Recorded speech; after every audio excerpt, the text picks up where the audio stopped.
He laughed while I cried. Not quietly. Not hidden. He laughed loud enough that the whole room heard. That moment broke something in me. I swore then I would not beg. I would not plead. I would make him feel what he made me feel. Only stronger. My name is Maya. I grew up in a small town where people meant what they said. My mother taught me to stand tall. My father taught me to plan. I learned early that respect is earned, not given. I believed in love. I believed marriage meant safety. Then I married Aaron. He was charming. He had a smile that made people trust him. He had a job at a marketing firm. He had friends who liked him. He had me fooled. We dated 2 years. We married in a small ceremony with close family. We promised forever. I thought forever would keep us safe. It did not. At first, things were normal. Small fights. Late nights. Life felt like any young couple's life. We argued over bills sometimes.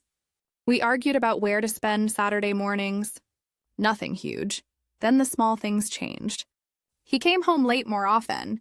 He started checking his phone in private. He would laugh at something I couldn't see. He stopped making plans with me. When I asked, he said, "Work. Always work." He would kiss my forehead and leave. His eyes seemed distant. I chalked it up to stress. One night, I found lipstick on his collar. Not mine, bright red. I froze, my world slowed. I asked him about it. He laughed and said it was nothing. He said I was overreacting. He said I was being jealous. Later, at his birthday party, he stood with friends and made a joke about my dramatic reaction. People laughed, I sank. He laughed louder. He made me the joke. That laugh was the first cut. A few weeks later, I found messages. Not really hidden, but he thought I wouldn't notice. Her name popped up on his screen. Texts at 2 a.m. Photos, plans, small flirts that smelled like betrayal. I confronted him. He denied everything. "We're just friends," he said. He said I didn't trust him. He said I was ruining his work focus. I kept the messages. I screenshot everything. I told myself I would stay calm. I would gather facts. I would not act on emotion. But every time I tried to talk, he laughed. Not a kind laugh, a mocking one. The kind that said, "You're a joke." It hurt worse each time. The worst moment came at my sister's wedding. I had planned the bridesmaid speech for weeks. I wanted to tell a sweet story. I wanted to be memorable. I wanted to show our love. Aaron didn't like the attention. He stood in the crowd, sipping his drink, talking to people. Halfway through my speech, he stood up and shouted a joke. It was mean. It was about me being too serious. The room hushed. The joke landed like a stone. People looked at me as if I'd failed. My face burned. I felt small. I whispered for him to stop. He laughed. The laughter spread. His friends joined in. The groom smiled awkwardly. My sister's face changed from joy to confusion. The moment I had built crumbled. I left the reception early. He texted me later, "You're being dramatic." It was a joke. Get over it. He laughed in his text, a line of ha-ha that cut deeper than any insult. After that night, I was different. I stopped expecting apologies. I stopped believing promises. I kept thinking, if he can humiliate me in front of my family, what else can he do? I am not a fighter by nature. I am practical. I plan better than I rage. So I decided to plan. First, I needed clarity. I needed proof. I made a notebook. I wrote dates. I logged messages. I saved emails. I printed bank statements. I recorded things when I could. Second, I reminded myself of what I wanted. Not revenge for revenge's sake. Not to hurt blindly. I wanted to reclaim my dignity. I wanted him to see what his actions cost him. I wanted him to know his laughter would not stop me. Third, I learned patience. Patience would be my weapon. I watched him carefully. I watched his routines. I watched the people he spent time with. I watched the small patterns in where he hid his phone, how he smiled when certain calls came, which friends got extra attention. I found a rhythm. And I used it. The first wins were small. He had a habit of leaving his laptop unlocked on the kitchen counter. On it, I found calendar invites to dinners he never mentioned. I found a folder named Events with photos of him at clubs I never saw. I began to control the small space he thought was private. I changed passwords subtly. I made backups of his files. I saved everything in a hidden drive. I took photos of receipts. I started to build a dossier, he noticed. He accused me of snooping. He laughed again, confident that I'd find nothing. He underestimated me. At work, he bragged to colleagues about me. He said I was clingy. He made sly jokes. Everyone laughed. But slowly, rumors shifted. People started seeing the difference between what he said and what I documented. I didn't confront him. I let things unfold. I let patterns grow. I found allies in odd places. His assistant, Nora, seemed flustered around him. She was efficient but nervous. One afternoon, she left a folder on his desk. It slid off when he rose, and papers spilled across the floor. He cursed and left the room. I picked up a sheet as if by accident. It was a credit card statement. A payment to a hotel in a city I'd never been to. The name in the notes was not for work. I kept the paper, and later, carefully, I introduced myself to Nora at a small company event. I was kind. I asked about her dog, the weather, small things. I made her comfortable. 2 weeks later, she texted me. A short line. If you ever need proof, let me know. She admitted she had seen things. She hated what she saw but feared losing her job. We formed a quiet pact. She would pass small things. I would not expose her. Trust grew in hushes. Armed with documents and quiet allies, I decided to strike a small blow. I sent an anonymous email to his firm's HR. I attached screenshots of messages that hinted at unprofessional behavior. I didn't accuse him of affairs. I framed it as a concern about professionalism. I suggested they review his client expenses. Within a week, internal auditors called him in. Aaron complained loudly to friends. He was angry. He laughed at the inconvenience and called me dramatic again in a voicemail I saved, but privately he was shaken. He started watching his back at work. He changed meetings. He altered plans. He thought it was a temporary itch. I smiled to myself. A small, unsteady laugh. He felt the first ripple. He didn't know its source. A week after HR's review, Aaron made a mistake. He left his phone on the couch with an open message. I glanced. The message was for her, the woman from the texts. This time the tone was different. He spoke about money. He spoke about how he could move funds between accounts while travel plans created alibis. He didn't expect me to see that. He didn't expect me to understand the language. But I did. My hands shook. This was bigger than flirtation. This smelled like fraud. It smelled like a man who rationalized his lies. That night I copied the messages. I saved the files. My dossier thickened. When he found me awake at 2 a.m., he sat down heavy on the bed. He watched me with those cold eyes. "You look tired," he said. He touched my hair like nothing changed. I wanted to shout. I wanted to tell him I knew. I wanted the world to split open and expose him. Instead, I kissed his cheek and said, "I love you." I let him see the mask of my normalcy. I'd learned something important. People let their guards down when they feel safe. I would feed his safety, then strike where it broke. My plan grew bolder. I began to plant small traps. I booked a dinner with my mother a week when I knew he'd be out. I made sure my phone buzzed in the living room. I scheduled calls that would force him to dash mid-meal. I created noises. These were small theater cues. They taught me his reflexes. They made him react in ways I could anticipate. One night, I sent him a text from a burner account. A fake client message. It suggested he needed to approve an expense and that the client would appreciate a quick favor. He replied and arranged a wire transfer to a coded account. I waited. The money moved. I tracked it. It led to a shell company in a name I didn't recognize. It led to bank statements I photographed. It led to proof. I felt the cold rush of power. The ground shifted under his feet, but he did not yet see it. By now, my binder was heavy. Folders, screenshots, bank receipts, flight logs, messages, hotel bills. I had everything needed to show the truth. I could have gone to the police. I could have torn him down immediately, but I wanted more. I wanted a reckoning. I wanted him to understand the cost of his laughter, to see his life break in slow motion, to see his friends whisper, to watch his control slip, so I waited. Patience is cruel. It stretches you thin.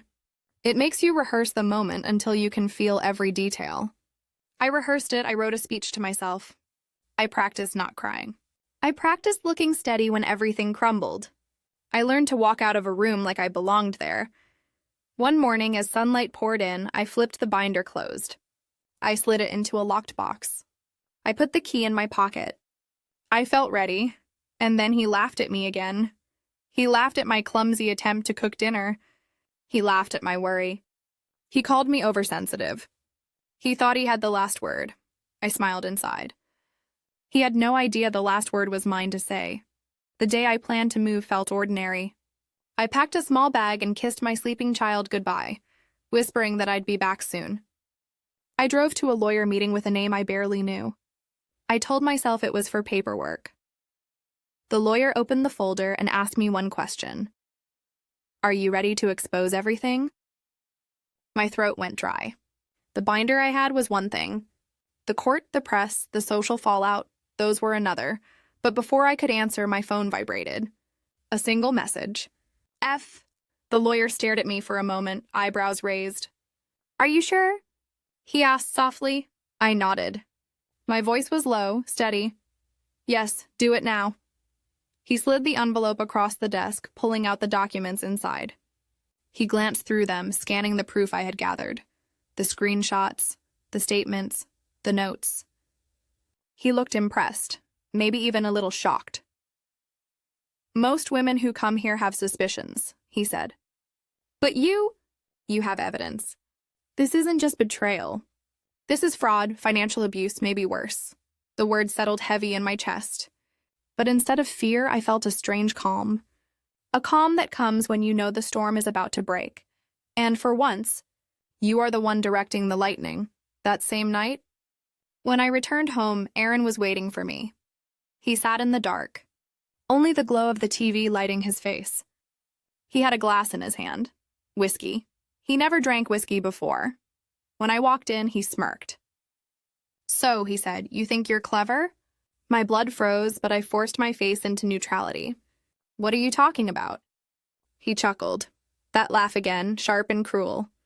You think I don't notice? The little games? The snooping? The fake texts? You think I'm stupid? I held his gaze. My heart raced, but my lips curved into a faint smile. If you know, I said slowly, then why are you still here? His eyes narrowed. For the first time, I saw a flicker of unease. He didn't expect me to challenge him. He didn't expect me to stand my ground. He leaned forward, voice low.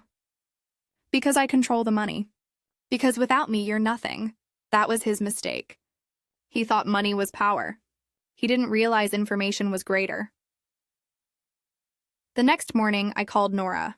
I told her what happened. She wasn't surprised. He's arrogant, she said. He thinks no one can touch him. But the truth? Everyone at the office already whispers. They know something's wrong with his accounts. HR didn't drop the case. They're still investigating. That was news to me. A spark lit in my chest. If the company was already suspicious, all I had to do was push. Nora promised she'd pass along any new information. In return, I promised her safety.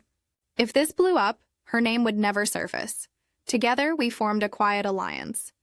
A secret thread binding two women against one man who thought he could laugh at pain. 2 nights later, Aaron came home drunk. He reeked of perfume that wasn't mine. His shirt was wrinkled. He collapsed onto the couch and started laughing again. Loud, obnoxious, cruel. Why are you still here?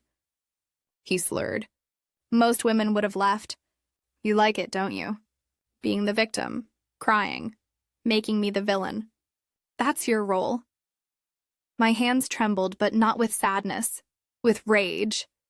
I stood over him, looking down at the man I once thought was my forever. You think this is a joke? I whispered. He grinned. eyes glazed. Everything's a joke. And that's when I knew I wouldn't just expose him. I would dismantle him, piece by piece. I began phase 2 of my plan. Using the backups I'd created, I started tracing the money. Offshore accounts, fake invoices, client overcharges. It was bigger than I expected. This wasn't just cheating on me. This was cheating on his company.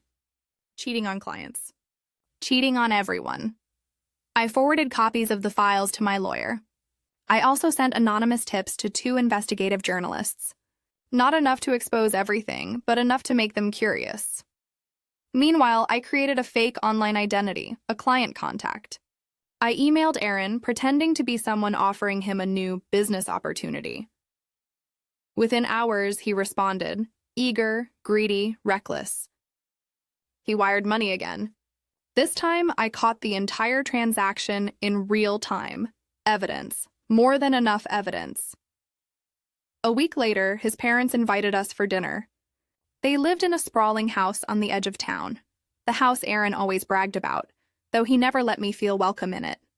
His mother looked at me with her usual cold eyes. "Maya, you look tired. Is Aaron not taking care of you?" Aaron laughed loudly, putting his arm around me. "She worries too much, Mom. Always overthinking." The table erupted in laughter. My cheeks burned, but instead of crying, I smiled. "You're right," I said sweetly. "I used to overthink, but now I see things clearly." Aaron looked at me, his smile faltering just slightly. He knew I was no longer playing the role of the meek, weeping wife. He just didn't know how much I had already prepared. The next day, my lawyer called. "We've filed the first set of papers," he said. Separation, financial disclosure, asset freeze request. My stomach flipped. This was real now. "If the judge approves, he won't be able to move money without permission," the lawyer explained. I felt both terrified and exhilarated. Aaron loved control. Taking his money was taking his lifeline. That night, when he tried to transfer funds, he discovered the freeze. His face turned red. He stormed into the bedroom, yelling, "What did you do?" He shouted. I sat calmly on the bed, reading a book. "Nothing," I said softly. "Maybe the world is finally catching up with you." He clenched his fists. For a moment, I thought he might hit me. But he didn't. He just laughed again, a laugh dripping with desperation, but I heard the crack in it this time. The laugh no longer sounded powerful. It sounded scared. Within days, things got worse for him. His company suspended him pending investigation. HR had linked his expense accounts to discrepancies. Clients were questioning charges. Colleagues whispered in hallways. He came home furious, slamming doors, pacing the living room. "They don't have proof," he shouted. "This is just noise." But I knew better. I had given them the proof. Watching him unravel, I realized something. Revenge wasn't just about payback. It was about justice. He thought humiliation was a game. Now, the game was turning against him. One evening, as I sorted through more files, I found her name again. The woman he'd been seeing. She wasn't just a fling. She was involved in his schemes. Her name appeared on invoices. Her signature on transfers. I dug deeper and found something shocking. She wasn't who he thought she was. She had her own agenda. She had been skimming money from him, too. The irony made me laugh, really laugh, for the first time in months. The man who mocked me for crying had been played himself. I reached out to her anonymously. I sent her one message. "When he falls, don't say I didn't warn you." Then it happened. One of the journalists I tipped off published an article. Headline: Local executive under investigation for fraudulent deals. Aaron's name was right there in bold letters. His photo plastered across the screen. His laugh, the laugh that once echoed in my nightmares, now replaced with shame. Phone calls exploded. Friends distanced themselves. Family asked questions.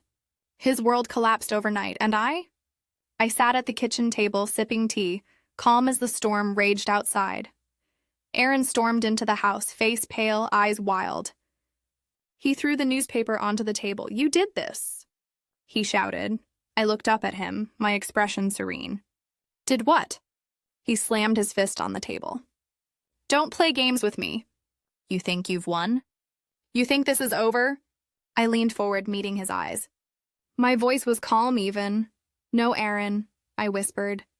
This is only the beginning. His laugh returned, harsh, broken, desperate. But this time I didn't cry. I didn't flinch. For the first time, he realized the truth. His laughter no longer held power over me. And soon, he would learn what it meant to cry harder than he ever imagined. For days after the article dropped, Aaron moved like a trapped animal. He barely slept, his phone buzzing nonstop.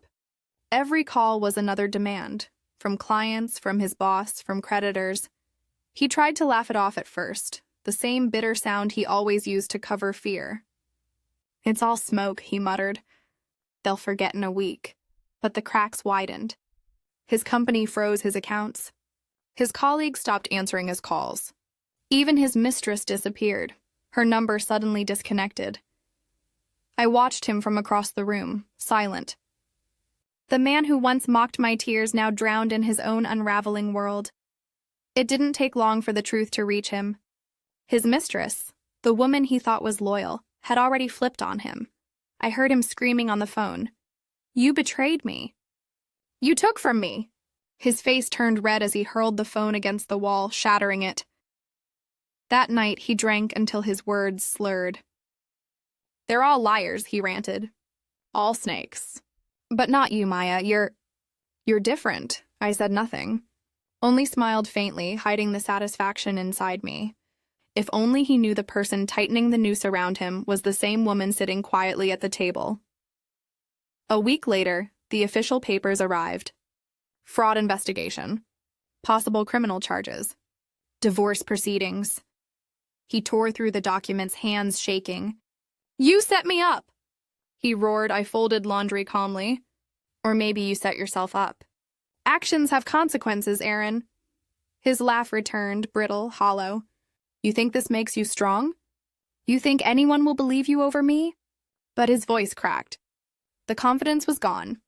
He was crumbling, and he knew it. The second article hit harder. Executive suspended amid allegations of embezzlement and infidelity.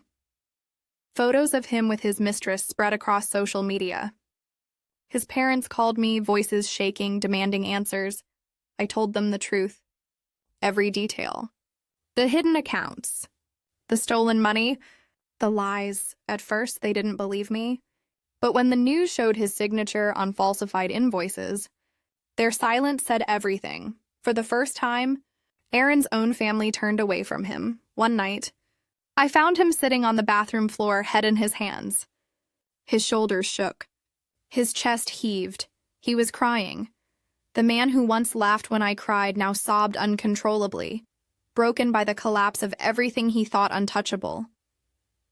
Why are you doing this to me? He whispered. I crouched down, my face inches from his. My voice was steady, cold. I didn't do this, Aaron, you did.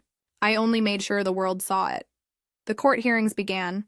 Evidence piled against him. Bank records, fake contracts, testimonies. My lawyer presented everything with precision. Aaron tried to fight back, claiming I had fabricated the evidence. But the truth was undeniable. Every transaction traced back to him. Every lie exposed under the bright courtroom lights. When the judge denied him access to our shared assets, he erupted. This isn't justice, he shouted, but the laughter was gone. The arrogance gone. He stood there, a desperate man stripped of power, watched by strangers who once respected him. During one session, the judge allowed me to speak. I stood tall, hands steady. For years, I began, I believed his laughter meant I was weak, that my tears were foolish. But the truth is, those tears built the strength I carry today. He thought humiliation would destroy me. Instead, it became my weapon. The courtroom was silent. Even Aaron stared at me, stunned. I ended with one line. The man who laughed at my pain now cries at his own downfall. When the final verdict came, it echoed like thunder. Aaron was sentenced to years of probation, fines, and complete financial ruin. His reputation shattered, his career destroyed. He turned to me as they escorted him out, eyes red, face hollow. "You'll regret this," he muttered. I smiled. Not cruelly, not with malice, just with peace. "No, Aaron, I'll live." The day I signed the final divorce papers, I felt lighter than I had in years. My tears, once mocked, were gone. In their place was clarity, strength, freedom. I moved into a new apartment. Simple, bright, filled with laughter that was my own. Nora visited often, smiling.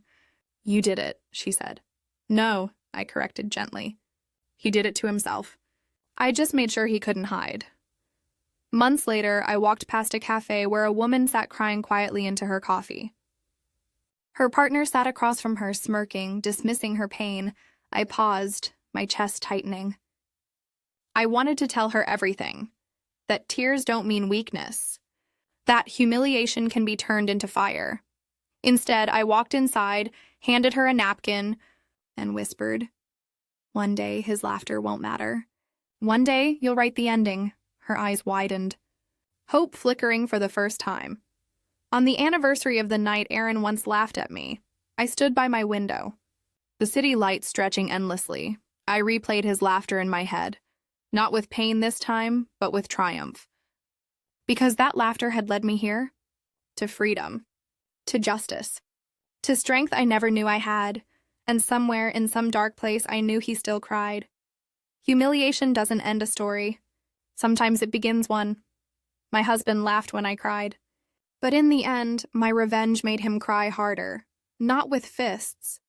Not with cruelty, but with truth, justice, and the weight of his own choices. To anyone who's been mocked for their pain, remember, the one who laughs today may one day drown in their own tears. If this story touched you, share it with someone who needs strength. And don't forget to subscribe for more stories of revenge, resilience, and redemption.